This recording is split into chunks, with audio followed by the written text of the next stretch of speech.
नरक से सबको बचना है। यह जान लेंगे तो नरक नहीं जाना होगा। अगर कोई फूलों के साथ विष्णु की पूजा करता है तो वह कभी नरक नहीं जाता है। इस तरह के कई नरक हैं। हालांकि लोग मरना नहीं चाहते हैं, लेकिन पृथ्वी पर उनका पूर्व निर्धारित समय समाप्त हो जाने के बाद वे मरने के लिए बाध्य हैं। फिर किसी ने जो भी पाप किया हो उसके लिए उसे भुगतान करना पड़ता है।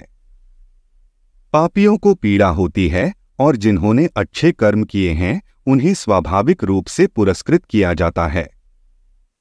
वास्तव में 2 द्वार हैं जो यम के निवास में जाते हैं। इन वस्तुओं को यमदूतों, यम के सेवकों द्वारा पश्चिमी द्वार के माध्यम से लाया जाता है और फिर उन्हें स्वर्ग ले जाया जाता है। यम के सेवक दक्षिणी द्वार के माध्यम से बुराई को उसके पास लाते हैं और फिर यम उन्हें विभिन्न नरकों में भेजता है। यदि कोई एक गाय को मारता है तो उसे 1,00,000 वर्ष एक नरक में बिताने होते हैं, जिसे महाविचा के नाम से जाना जाता है। यदि कोई किसी ब्राह्मण को मारता है या जमीन चुरा लेता है तो वहां अमकुंभ नामक एक जलता हुआ नरक होता है जिसके पास वह जाता है।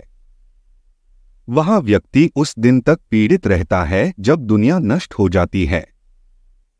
महिलाओं, बच्चों या बूढ़े पुरुषों का हत्यारा 14 मंवंतरों की अवधि के लिए रौरव नरक में रहता है। एक आगजनी करने वाले को महारौरा के पास भेजा जाता है और पूरे कल्प के लिए वहां जला दिया जाता है।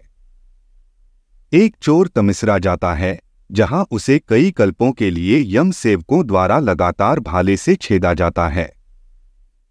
उसके बाद एक चोर को सांपों और कीड़ों द्वारा काटे जाने के लिए महामिश्रा ले जाया जाता है। यदि आप अपने पिता या माता को मारते हैं तो आपको नरक असिप्तरवन में भेज दिया जाएगा। वहां आपको लगातार तलवारों से टुकड़ों में काटा जाएगा। यदि आप किसी को जलाकर मार देते हैं तो आप करम भवलुका जाएंगे, जहां आपको जलती हुई रेत पर रखा जाएगा। जो व्यक्ति अकेले मिठाई खाता है वह काकाओला जाता है और उसे केवल कीड़े ही खिलाए जाते हैं। एक व्यक्ति जो यज्ञ नहीं करता है वह कुटला जाता है और उसे रक्त खिलाया जाता है। एक उत्पीड़क को तैलापाका भेजा जाता है और उसे वहां तिलहन की तरह कुचल दिया जाता है। महापट नामक नरक के पास एक झूठा भेजा जाता है। अंतर्वर्गीय विवाह को प्रोत्साहित करने वालों, जानवरों को मारने वालों, पेड़ काटने वालों, बहुत अधिक मांस खाने वालों, वेदों की आलोचना करने वालों, झूठी गवाही देने वालों और अपने शिक्षकों की आलोचना करने वालों के लिए कई अन्य नरक हैं। धन्यवाद। आप देख रहे थे गॉड ब्लेस टीवी हिंदी। हमारे साथ जुड़ने के लिए सब्सक्राइब अवश्य करें।